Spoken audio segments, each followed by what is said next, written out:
este momento también los amigos de mimorelia.com a través del Facebook. Estamos hablando de seguridad, de inseguridad y qué fue lo que pasó, qué se rompió, qué se fracturó en cuestiones de seguridad pública a lo largo de la historia en nuestro querido México, sobre todo la historia moderna, que llegamos a que, por ejemplo, el narcotráfico tenía prácticamente hincados a las autoridades en muchas partes del país y a una ciudadanía atemorizada. Tere, platícanos. Mira, yo creo que son varios factores. Me parece que de manera particular, para tratar de entender este contexto nacional, sí, hay que entender el contexto michoacano, ¿no?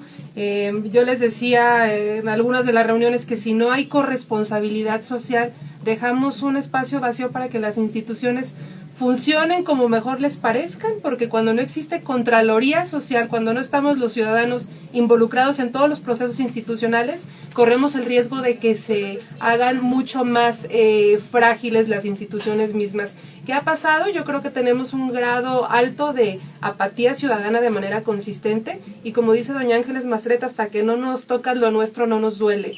Llegamos a momentos de crisis, por desgracia, porque hemos permitido que las instituciones se debiliten en el camino a la hora de que como ciudadanos no estamos pidiendo que haya profesionales tomando decisiones. Una anécdota que yo cuento con tristeza y que en este momento hasta puede parecer un poco ridícula, es que la Academia Regional de Seguridad Pública de Occidente, ARSPO, de donde vengo ahorita llegando, ha tenido entre sus titulares a dentistas.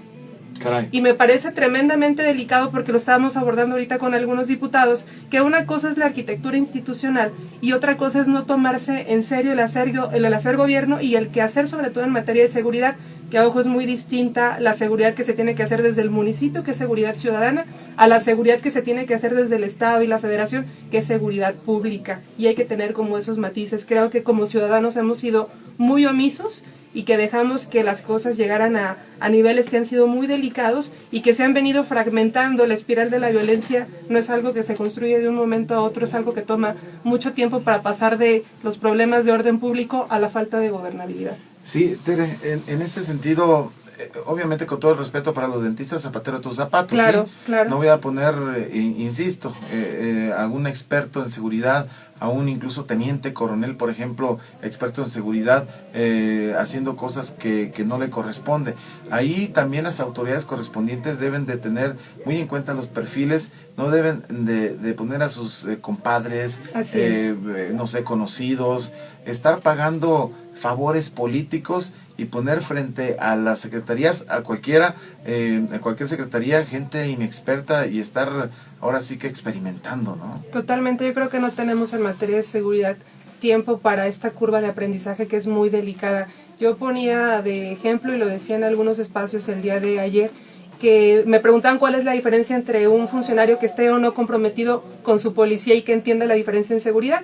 Estuve el viernes pasado con el director general de Proximidad Social de la División de Gendarmería de Policía Federal y él me decía su trayectoria. Él entró a la Policía Federal teniendo 18 años, tiene 34, tiene 2 licenciaturas y está terminando el doctorado.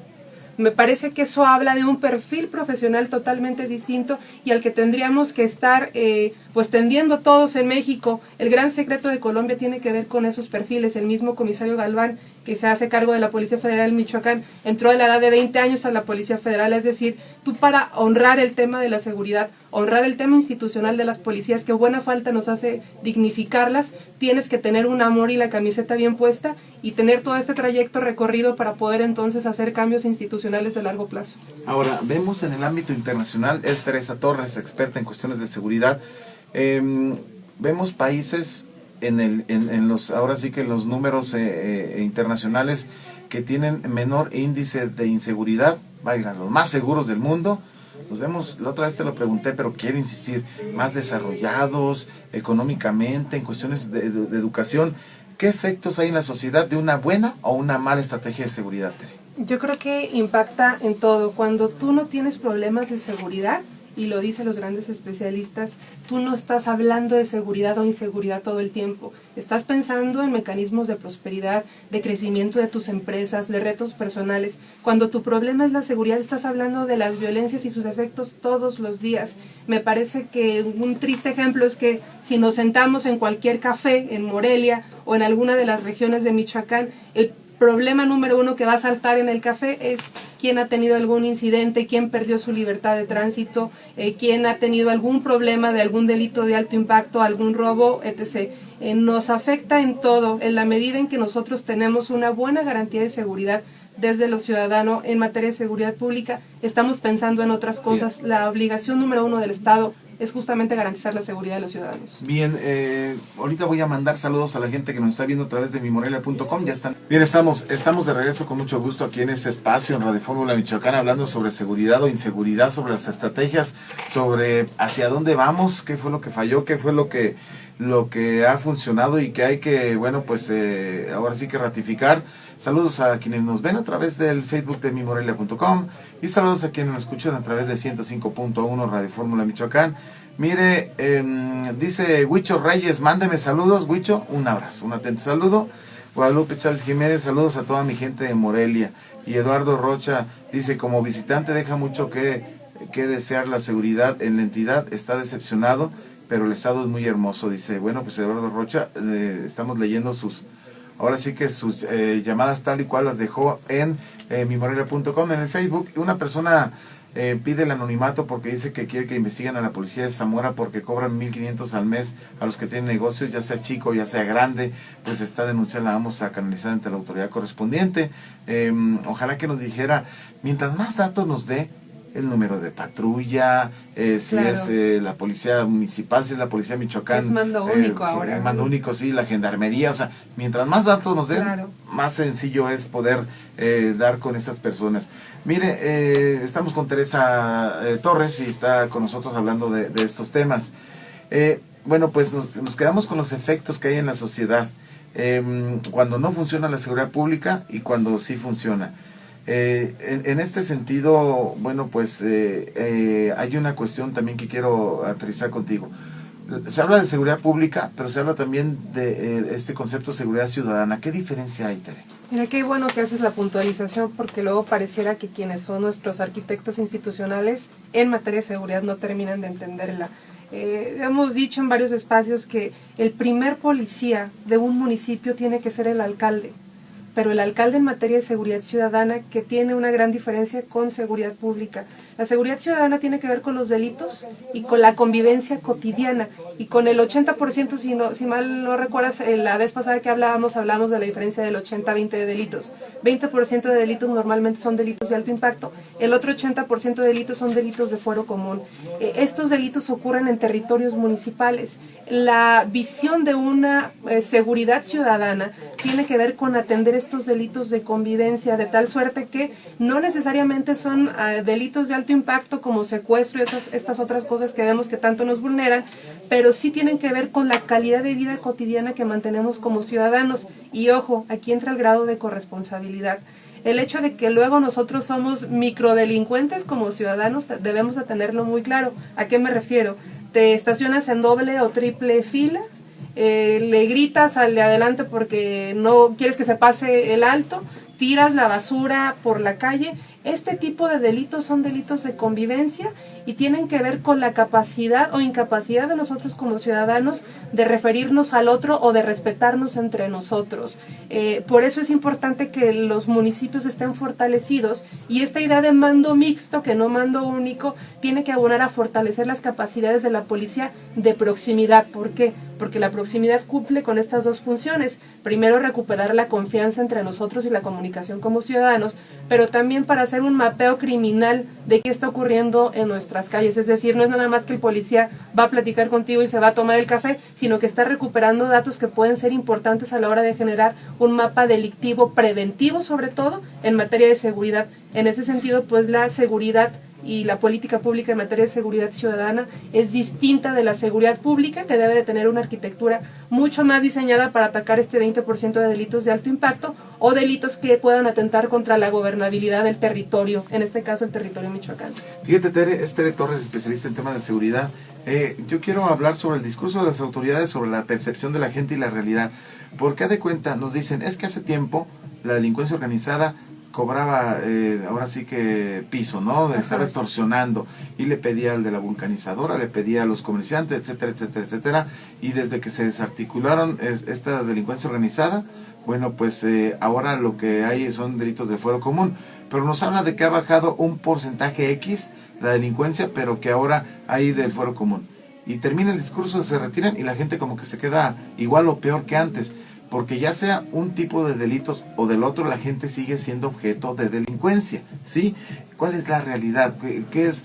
Hasta en la forma de tratar los temas, las autoridades deben de tener la capacidad de no menospreciar las afectaciones a la ciudadanía, ¿no? Claro, mira, la seguridad se dimensiona en dos vertientes, una es la objetiva y otra la subjetiva. Sí. La objetiva es la que nos dicen las autoridades que están articulando de materia institucional. La subjetiva tiene que ver con el cómo nos sentimos de victimizados o no los ciudadanos. Se supone que a medida en que son más, digamos, equilibradas una de la otra, tenemos más certidumbre, aunque las cosas estén muy mal. Si el discurso del ciudadano es que nos sentimos mal o victimizados o inseguros, el de la autoridad tendría que estar como en el mismo sentido, pero en materia de respuesta. Estamos haciendo tales cosas, si se incrementó el número de homicidios, estamos resolviendo de esta manera o estamos proponiendo tales políticas. Es decir, ser consistente un tema con el otro. ¿Qué ocurre cuando el discurso de la autoridad es distinto de la percepción ciudadana? Generamos incertidumbre y desconfianza. Lo que tenemos que hacer es aproximarlo, aunque las noticias sean malas.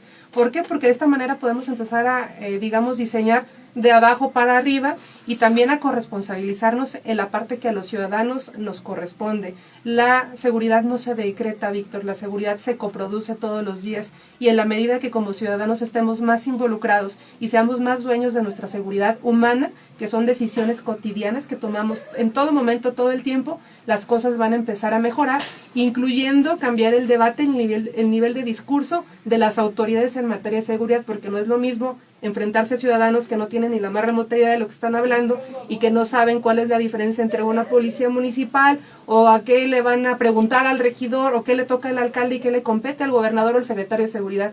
En la medida que nosotros somos más profesionales y tenemos este proceso de inmersión que bien dice don José López Portillo, estamos mucho más del lado de las respuestas y del lado de las soluciones que del lado de los problemas, porque hay que decirlo, si la mayoría de los delitos tienen que ver con una mala convivencia ciudadana, los ciudadanos estamos siendo corresponsables también en los índices de violencia cotidiana que vivimos. Cita Federico Arriola a César Beccaria del Estado: antes de castigar debe prevenir los delitos. Así es. Y eso parece que nos pasa de noche, Tere. Sí, porque fíjate que además no hay una política, y lo hablamos la vez anterior, de prevención como tal. Y si le estás quitando el recurso además a lo que eran las grandes bolsas en materia de prevención a nivel nacional, pues nos estamos quedando como un poco a la intemperie, porque el discurso por una parte, volvemos a lo mismo, dice que tenemos que hacer prevención y que nos sale más barato, pero por otra parte no das los instrumentos institucionales ni los recursos para que así sea. El reto que viene para los municipios y los estados en este sentido es muy grande, porque necesitamos entrarle al tema de la prevención y antes que la prevención a la convivencia. Por eso es tan importante fortalecer los esquemas desde lo municipal. Sí, saludos tanto a Radio Fórmula como a quien está al pendiente a través de Mi Morelia. Mire, dice Alejandra Barrera, saludos. Daniela, Joali, Cedeño Cisneros, todo es reflejo de una opinión de los desajustes económico, social y por el desequilibrio entre la población común y nuestros opulentos sueldos de los gobernantes. Ruth Silva Chavira, ya tiene mucho que no funciona la seguridad y hasta cuándo, pregunta ella. Geisel Tzitziki García López nos manda saludos. Y bueno, pues sí, es lo que estamos tratando de platicar aquí, de hacer un contexto de lo que está sucediendo, estimado radioescucha y amigos del Facebook de mimorelia.com. Y bueno, ¿y hacia dónde vamos? En este sentido, Teresa Torres, que es la especialista en estos temas, bueno, la desconfianza que hay, pareciera como si hay un divorcio de la ciudadanía en cuanto a credibilidad de las autoridades en general, pero más en cuestiones de situaciones de seguridad, porque cuando alguien es vulnerado en un asalto, ya sea en su casa, en la calle, etcétera, etcétera, incluso pasan días, semanas o más tiempo en una situación de psicosis, Totalmente. Sí, a todos nos ha pasado, lo he dicho yo en algunas ocasiones, yo mismo he sido, como otros compañeros en los medios, víctima de asaltos, y está en una especie de psicosis. ¿Cómo se debe de actualizar la policía para incluso también asesorar en cuestiones de atención psicológica, todo, o sea, es todo una situación integral, ¿no, Tere? No nada más es que llegue el policía y ya, es una situación integral. ¿Sí vamos para ese rumbo o hay que regresarnos? Mira, yo creo que hay esfuerzos que lo están planteando. Sí, cito de nuevo a don Ernesto López Portillo, que tiene una frase muy contundente. Dice que la distancia que existe entre instituciones, sobre todo de seguridad, y ciudadanos es el espacio donde crece la delincuencia. En la medida en que estamos más rotos, la delincuencia prospera porque no tenemos canales de comunicación. Necesitamos gestionar policías que estén a la altura de las soluciones y que estén del lado de los buenos, y que nosotros lo percibamos como ciudadanos como los buenos. ¿Qué está pasando? También dice don Ernesto López Portillo, no se preocupen, si ustedes no confían en la policía, tampoco la policía confía en los ciudadanos. ¿Por qué? Porque la policía finalmente es un reflejo de la sociedad que la produce. ¿Qué tenemos que hacer? Profesionalizarnos en ambas canchas, y necesitamos ser aliados estratégicos, independientemente de las autoridades en turno. Necesitamos institucionalizar los procesos de policiamiento. ¿Cómo? No necesariamente estos lugares que son los más seguros del mundo tienen mayor número de policías. Lo que sí tienen es una alta corresponsabilidad entre la ciudadanía y los encargados de producir o hacer bienes públicos, que es la autoridad. ¿Qué sí funciona ahí? El nivel de comunicación. Para gestionar una policía de primer nivel necesitamos tener actores políticos que lo entienden así y profesionales de primer nivel. Este caso triste de Arspo en algún momento de su historia, en donde el titular no corresponde con una malla curricular que debería de cubrir para entender lo importante que es honrar la parte de los policías, pues tiene que ver con un mal diseño institucional desde las autoridades que en Michoacán están dibujando lo que tiene que ver con la agenda de seguridad. ¿A qué tendríamos que apostarle? A que los ciudadanos nos involucremos más, pero que también gestionemos la confianza desde nuestras casas. Es muy dramático que el estudio del Instituto Nacional Electoral diga que si eres un niño michoacano menor de 10 años, entre el margen de edad de 6 a 10 años, tu posibilidad de sentirte seguro en las calles sea apenas del 20%, es decir, 8 de cada 10 niños en Michoacán se sienten inseguros en nuestras calles. Y esto no es un tema institucional, Víctor, tiene que ver con la psicosis que estamos manejando en casa, con la falta de información que nos está haciendo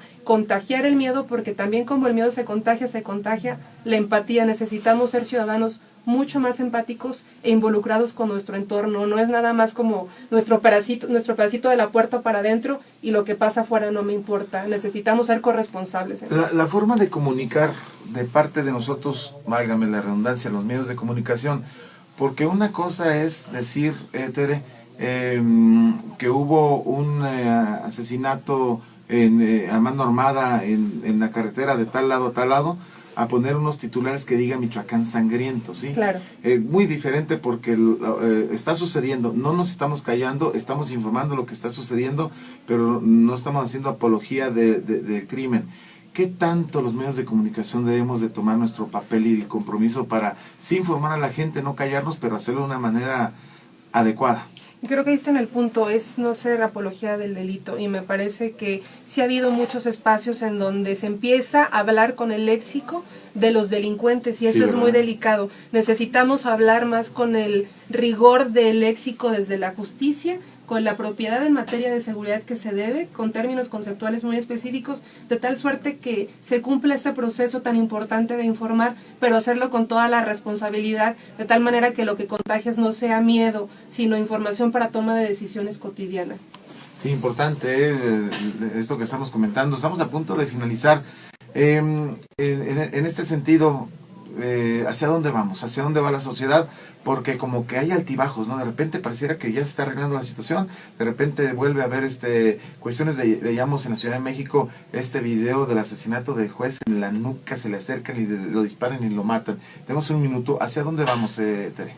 Mira, yo creo que es importante que a la medida que los ciudadanos estemos mucho más inmersos en estos espacios, y los que ya tienen un espacio institucionalizado en el Consejo Estatal de Seguridad Pública y algunos otros en los municipios, se acerquen y se involucren desde la seguridad ciudadana.